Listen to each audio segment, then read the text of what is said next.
Many of us know Romans 8:28. This is one of the more famous verses in all the Bible. And as we go through this series where we're looking at verses that Christians like to quote, often out of context and in ways they aren't really meant, this one we're all familiar with. You might find out it doesn't quite mean what you think it means. Romans 8:28, as many of us know, says, "And we know that for those who love God, all things work together for good, for those who are called according to his purpose." And when we quote that, we often use it as sort of a all-purpose, positive thinking kind of message. Don't worry. Don't worry what you're going through. God works all things together for good. It's going to be okay. And that's true. We'll say things like, whenever God closes a door, he opens a window, which is not in the Bible. I want you to know that. But that's what we seem to mean when we quote Romans 8:28. Don't worry. See, you think this is bad, but it's actually going to turn out for good. But what does it actually mean? Let me give you a couple of examples of the way we tend to use this verse. When I was a freshman in college, 18 years old, I experienced my first real significant relationship breakup. I didn't date much in high school, and not because I had these high standards, right? Not because I was, Mr. I'm too good for you. I was, put it this way, we didn't use the term friend zone back then, but I got my mail there. That's where they sent my mail. I had a lot of very attractive friends, right? Their moms loved me. The girls were like, hey, he's a good guy. So, the joke I like to tell is they called me Don Juan because they said, we Don Juan him. But I'll be here all week. But then I get to college. And literally before classes even start, I've got a date with a girl that is the exact kind of girl who would have been my good friend in high school. And I was really excited. I was thinking, college is going to be way better than high school. And then halfway through the semester, Christmas is approaching, and I'm realizing she's about to break up with me. I haven't really been through this before, but I can tell I don't need to be a genius to be able to tell something's about to go down. And you never saw an 18-year-old boy pray so hard. Lord, do you want me to go to missions in the Congo? I'll do it, whatever. Just don't let her break up with me. And then she did anyway, in spite of all my prayers. And it didn't even break up with me while classes were still going on, which would have been better because then I could have gone back home to my dorm. But no, she did it over Christmas break, which meant that I had to drive 3 hours back to my parents' house where I was staying for Christmas break, punching the dashboard all the way home. And I look back on that and I thank God for it. Because, not because she was a bad person. She was very sweet, very genuinely good person. Wherever she is today, I with all my heart, hope she's very, very happy. I'm just glad she's not happy with me. Because 3 or 4 months later is when I first met Carrie, standing in the Baptist Student Union. And within a year, almost a year to the day after that breakup is when we had our first date. Things worked out. And we think that's what Romans 8:28 means. If somebody dumps me, well, that's because there's somebody better right around the bend, and I just need to be patient. Or I'll give you another example. I know a man who was a very successful businessman. He was rising in a major corporation that you all would recognize if I named it. And a couple of his associates, his colleagues, came to him one day and they said, hey, listen, we think we could start our own business. Are you in? And he said, yeah, why not? And so the three of them, raised the capital, started their own business. It did really well. A couple of years down the road, this business was booming. The two partners come to him and they said, listen, thank you for helping us get this off the ground, but we don't really share your values and we want to go in a different direction. So sorry, but you're out. And so this guy, my friend, who's hard worker, always gave his all to his career, suddenly he's unemployed. Some of you know how that feels. That's devastating. But in order to get him out, they had to buy his shares, which meant a lot of money. And he almost immediately got a new job. So he was able to put that money in investment instead of living on it. And he invested really well. And so well, in fact, that when he was just a little bit older than me, he retired. Meanwhile, the two guys who forced him out, a couple of years down the road, their company went belly up and they lost everything. Now we think that's what Romans 8:28 means. If I get fired, it's because God's going to give me something even better and I'll be able to look back and say, aha, you thought you got me, but I came out ahead. Is that really what Romans 8:28 means? It happens sometimes. It happened for my friend. But will it happen? Does Romans 8:28 mean that always happens for a child of God? Well, you've already heard Romans 8, the broader context. This is important because, as I've said all through this series, whenever you look at a single verse of Scripture, you don't really know what that Scripture means until you've done at least three things. You ask, number one, what do the surrounding verses say? These three questions to keep us from taking Scripture out of context. What do the surrounding verses say? In other words, what does the whole chapter mean? Number two, who was it written to? The people who first heard this. What did they think it meant? Because it's not going to mean something to you that it didn't mean to them. God didn't write any verse of Scripture just for us in 2021. It's for all time. Number three, does your interpretation agree with Scripture as a whole? In other words, what does the whole Bible say? If you find an interpretation of a single verse and it's contradicted somewhere else in the Bible, then you're wrong, because God does not contradict himself. So again, you've already heard chapter 8 all earlier in the service. Now, let's look at a few verses in and around. Verse 18. In chapter 8, verse 18 is where Paul's mode of thought kind of shifts in a different direction. And he says, "For I consider that the sufferings of this present time are not worth comparing with the glory that is to be revealed to us." Your sufferings, my sufferings, are going to be worth it someday. God's got something planned further down the road that's going to make all of this make sense. Verse 19. He goes on and says, "For the creation waits with eager longing for the revealing of the sons of God." As you heard earlier, he even uses the metaphor of childbirth. The whole earth, he says, is in the midst of childbirth.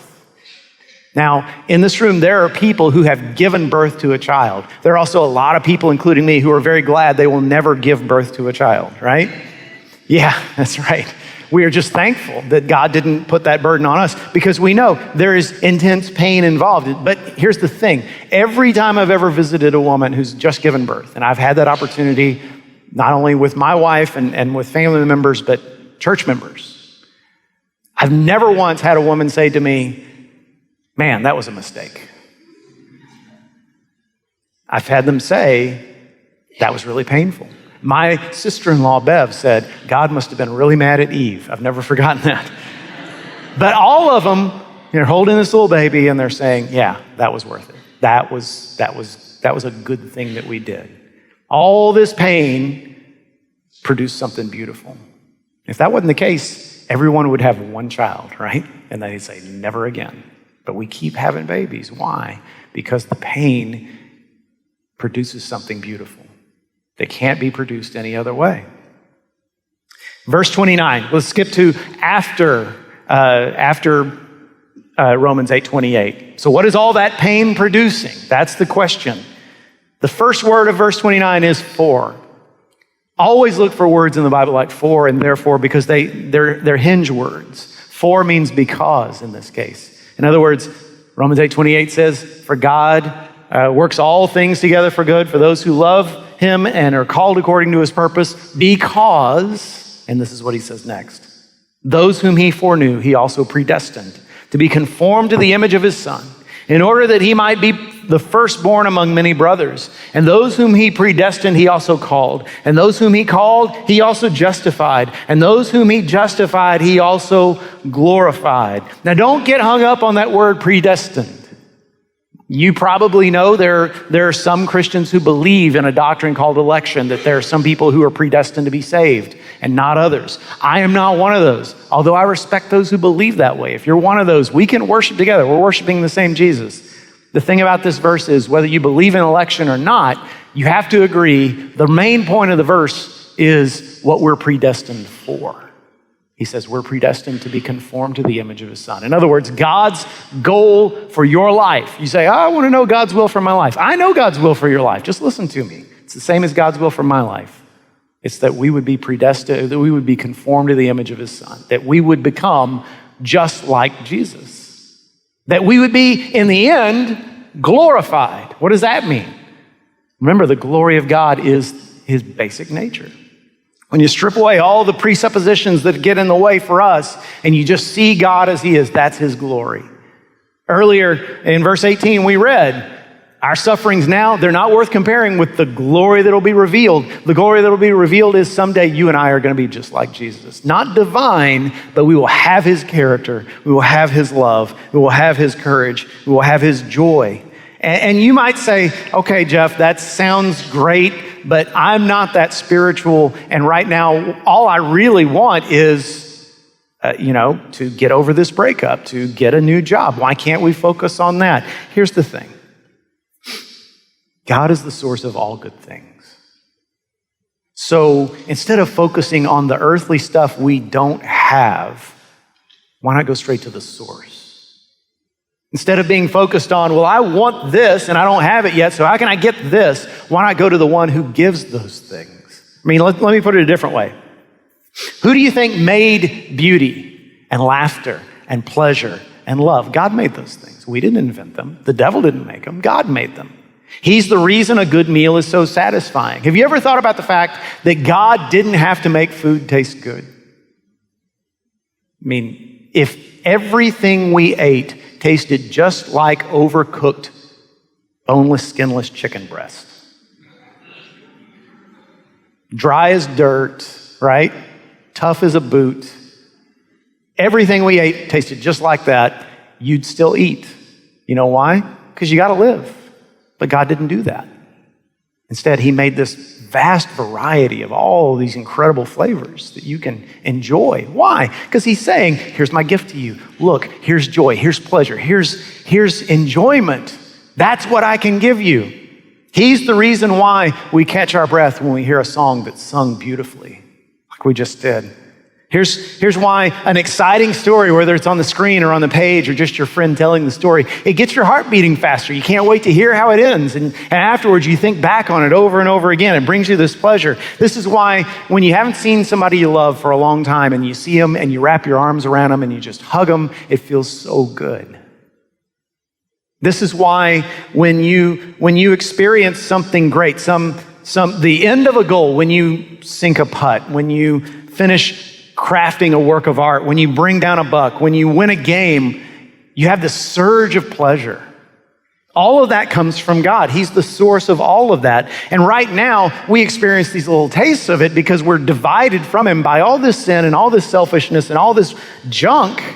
And the closer we get to Jesus, the more we grow in our faith, the more all that junk is removed. And the closer we get to the source of all those good things, and the more that joy and that peace and that purpose, that sense of meaning in life becomes our reality and not just our every once in a while. And just think about it. Someday, all of that stuff's going to be removed and we're going to be in his presence all the time. And on that day, we'll look back on the stuff we enjoyed in this life and we'll think, how could I have ever thought that was fun? How could I have ever enjoyed that? I guess only because I didn't know what was waiting for me. You know how when you're an adult and you look back on the things you enjoyed when you were 5, things that got you really excited, and you go, yeah, that's not my thing anymore.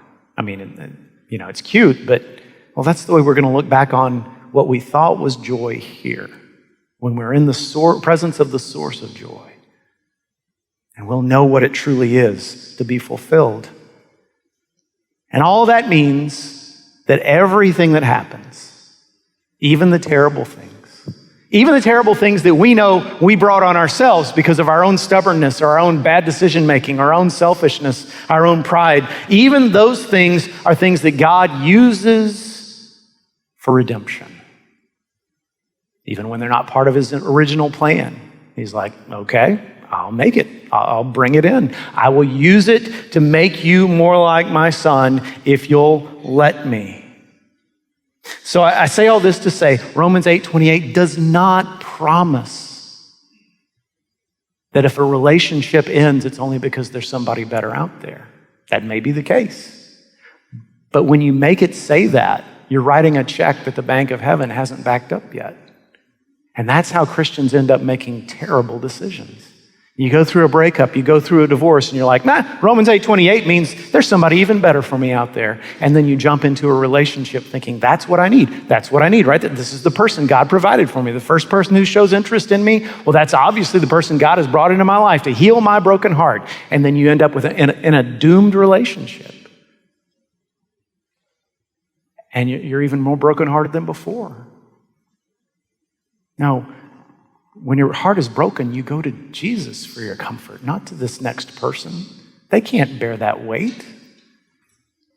And when you do, yeah, it may be that somewhere down the road you'll have a story like mine that, yeah, I'm glad that relationship didn't work out because now I'm with someone that truly is who I needed to be with. Or maybe your story will be something more like this. I look back on when I was just emotionally shattered and I didn't think I could go on. And believe it or not, God became so real to me. My relationship with him became so profound and genuine that I gained a joy and a purpose and a peace that I never knew was possible. That person, as much as I thought I was in love, could never have made me as happy as God has made me today. Or maybe your testimony will be more like this: because I went through that time of heartache, because I went through that time where my emotions were just shredded, I now today, I used to be kind of cold, kind of cynical, kind of sarcastic, and especially around people who were struggling, and I'd be like, suck it up, buttercup, it's no big deal. But now I'm the person who is able to sit down beside them and weep with them and bear their burdens. And I'm able to give them counsel and I'm able to pull them through. And I get so much joy out of helping people out of the depths of despair and back to a place of healing. And it's only because I went through it myself. God works all things together for good for those who love him and are called according to his purpose. And similarly with losing a job, Romans 8:28 is not a guarantee that the job you lose next year or today or last month is going to be replaced with something that pays even more and with better coworkers and better benefits. And it doesn't mean that if you get fired today, then 6 months down the road, you're going to be driving a Jaguar down the street and you're going to see your boss standing on the street corner holding a sign saying, "We'll work for food." Although if it does happen that way, please be gracious. Now, what it does mean is God's going to provide for you. God's going to take care of your family. You know that. You can count on it. And in the meantime, someday you might look back and say, during that time I was unemployed, whether it's weeks, whether it's months, whether it's years, during that time I was unemployed, that's when I was able to connect with my kids in a way that I hadn't before. That's a time when my wife and I learned to really work together to keep this ship afloat. That's the time when I actually got involved in church instead of just going on Sundays. I actually became part of the body of Christ and I discovered my calling and what God really placed me on earth to do. And now I've got a new job and I'm working and I'm doing great, but over here, this is what my life's really about. Or maybe your testimony will be, yeah, I look back on that job and it paid great and I was really good at it, but it was my idol and I didn't even realize it. I didn't realize how much I was killing myself until it was taken away. And then all of a sudden, God was there for me because I removed that thing that had gotten in the way and I experienced a relationship with him that, man, I set patterns then of relating to him every morning and getting into his presence that I haven't given up yet. And so that was the time that my heart got well. Or maybe your story will be, back when I got fired, everybody who worked alongside me said, "Oh, he's going to lose his mind." But I turned my heart to Christ like never before.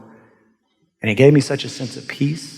People who knew me couldn't believe it. I was able to forgive. I was able to treat people graciously. I was able to walk with joy and peace. And some of them have become believers because of what they saw happen in me. God works all things together for good for those who love him and are called according to his purpose. Think about the people who first heard this verse. I guarantee you they weren't thinking about, "Oh, good, this means I get a prettier girlfriend someday.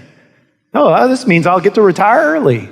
Now, these people lived in Rome, the biggest city in the world at the time, and a city where if you were a Christian, you were a weirdo at best to your neighbors, and you were probably a traitor to your people in their eyes. And tough times were coming. I mean, just a few years after Paul wrote these words, Nero becomes the emperor of Rome. And he unleashes the worst persecution the Christian church had had up till that time, the first time they're ever the target of the Roman Empire itself. So you think these people needed to know that God's timing was just right, that they needed to know, no matter what happens to you, my plan will not be defeated. As the song we sang earlier, I cannot be stopped. I'm going to carry you through. And there's a larger, more sobering truth. As you expand out to the whole Bible, what does the whole Bible say about this? And we see over and over again in the lives of God's people, you have to have a lot of faith to believe this stuff.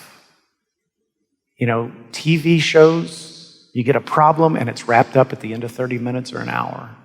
Sermons tend to work that way too, right? Just little pithy little sayings that just kind of get you through, but life isn't like that. Think about Mary, the mother of Jesus. Probably got married at 14 or 15. That's about the age that girls got married back then. Imagine being that age and hearing that you're going to be the mother of the Son of God.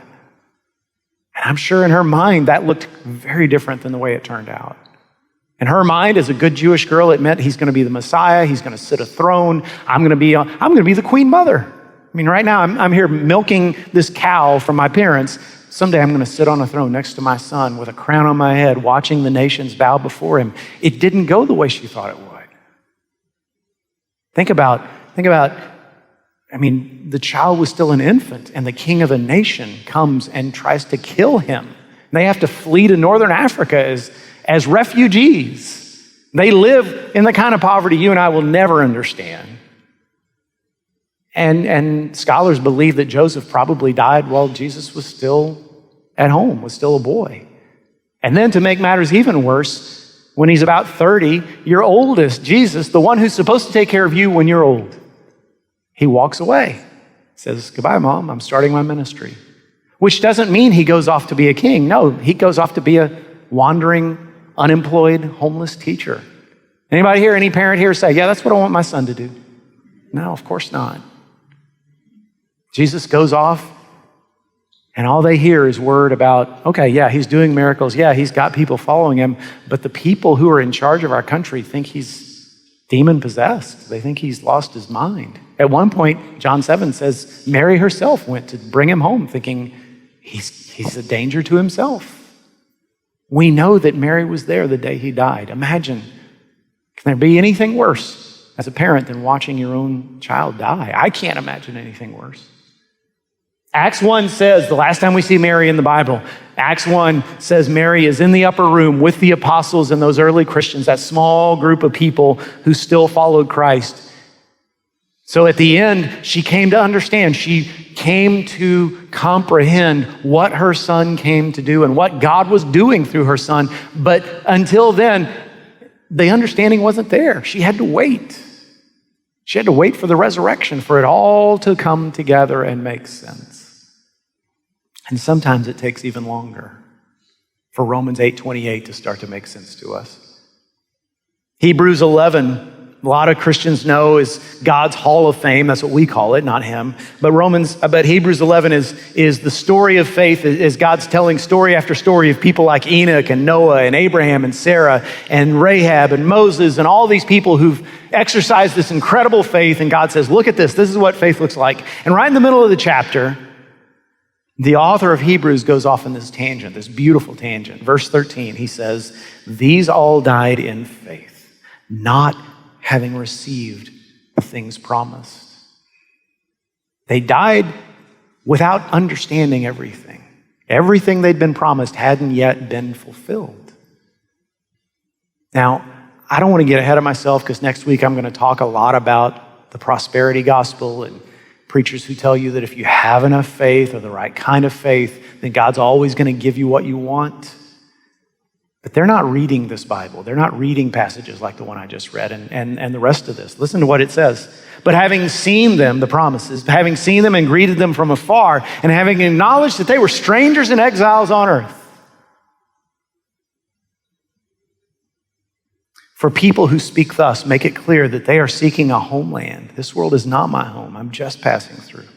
If they had been thinking of that land from which they had gone out, they would have had the opportunity to return. But as it is, they desire a better country, that is a heavenly one. Therefore, God is not ashamed to be called their God, for he has prepared for them a city. There is something yet to come. For those of you that are my age and older, or those of you that listen to classic rock, I still haven't found what I'm looking for, the song by U2. Remember how big a hit that was? That's about this verse right here. You know that? I still haven't found what I'm looking for, Lord. I am chasing after you, believing that it's coming. That's faith. That's Romans 8:28. That's understanding that sometimes some things happen in my life that are difficult, and I'm going to have to wait till heaven to understand. I'm going to have to wait till heaven to put it all together and realize, now I get it. Now I see the good that God accomplished. The best illustration I've ever heard of this, and I don't have any more details than I'm about to give you, but I heard a story about a pastor whose own son committed suicide.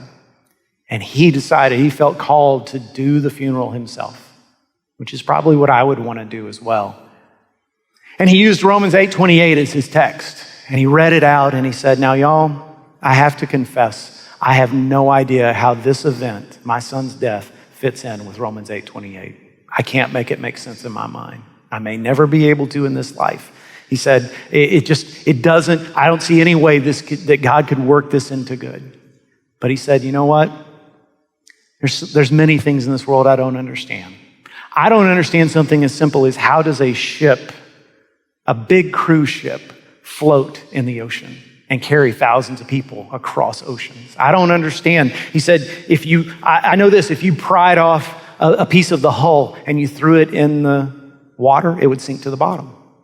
If you ripped out the wheel that the captain uses to turn the boat, you threw it in the water, it would sink. Most of the materials on that boat are too heavy to float. So how is it that you and I can get on that boat and sail to the Bahamas? And yet if you give me a ticket, I'm getting on. You know why? Because I trust in the shipbuilder. I trust that he knows more than I do, that he knows how to put all the parts of that boat together, weld them together in just the right way so that it is able to carry us wherever we need to go. And he said, I don't know how my son's death can ever be worked into God's good plan. It's clearly not something he willed. It's not something he planned. This is not part of his original plan for my life. And yet I know that he is able to take it and work it in with all the other good and bad things that have happened in my life in such a way that it will carry me where I need to go. And all I have to do, my only responsibility, is to get on the boat. Say, Lord, I trust you. Even in a time like this, I trust you. 2 Corinthians 4:17 has become very meaningful to me in these last few years. Paul writes, for this light momentary affliction is preparing for us an eternal weight of glory beyond all comparison. Who calls our sufferings light and momentary? Only Paul could get away with that, because only he can look at you and me and say, yeah, I've suffered too. I've suffered at least as much as you have, and it's light and it's momentary. Why? Because there's something better coming. You know, yesterday I went out for a run and I decided, I haven't done this in a long time, instead of just running on a flat, as flat as my neighborhood gets, I'm going to go to the stadium and run stands. And I hadn't done that in a while. And that's a really good workout. And I thought, okay, this is going to be great. And I had a goal in mind. I didn't reach that goal, y'all, because here's the thing about running stands. The first time you do it, you're like, yeah, this feels good. And the second time you're like, this feels less good. Significantly less good the more times you do it. There's this pain that your body is saying, why are you doing this? This does not make sense. You're going up and down and you're not sitting, and sitting is good. Why are you not doing what is good? And then there's this other voice that says, yeah, but if you just fight through this pain, if you just ignore this pain, you're going to be glad. It's going to produce something good. And I think about the athletes that we're going to see in the Olympics in a couple of weeks. I love the track and field especially. And so when you see, for instance, a guy standing on top of a podium and they're lowering they're raising the American flag and they're putting the gold medal around his neck because he's won the 100-meter dash or she's won the pole vault or he's won the marathon or whatever the case may be. And you look at them and there's tears in their eyes and you're wondering, well, I wonder what they're thinking. Well, I guarantee you, I know what they're not thinking. They're not thinking, I wish I would have had more donuts. I wish I would have added bacon more often. I wish I would have slept late. I wish I would have, there's all these shows I could have been binging on Netflix when I was out there working out. I wish I would have done that. They're not thinking those things because they know that all that pain, all that sacrifice, that's what was necessary to get them here. And someday you and I will be able to look back. We'll stand on the medal stand of the universe, and the victory medal of Christ will be placed around our shoulders, the medal he won for us. And we'll know All of this makes sense now. Now I get it. Now I can rejoice. And it may not be, for some of us, for some sufferings we experience, it may not be until that point, but it will be worth it. And I know because I've been in ministry long enough, there are people in this room that are suffering in ways I know nothing about. Because that's true in any size room. And you may even be suffering right now in such a way or have experienced something in your past that you say, yeah, Jeff, but this can't possibly be redeemable. And I get that. But I would ask you to think again about Mary standing at the foot of the cross, seeing her oldest child up there with nails through his hands and feet and his skin on his back flayed away and just him this bloody mess and people walking by shouting and screaming insults at him and spitting in his face. She was watching the most evil thing that had ever happened because it wasn't just the death of her son, it was the death of the Son of God. God came to this world. We didn't have to, and we killed him. And we didn't just kill him, we punished him and we humiliated him and we did everything we could to degrade him.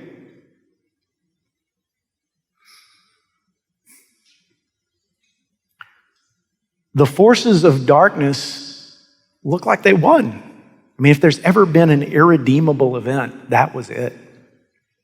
And yet we call that day Good Friday.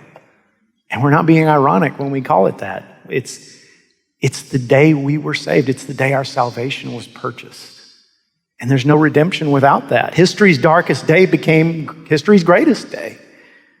And if he can do that, if he can redeem even that, then he can handle your sufferings, your disappointments, your sorrows. Turn them over to him today. Let him take you to the ultimate destination.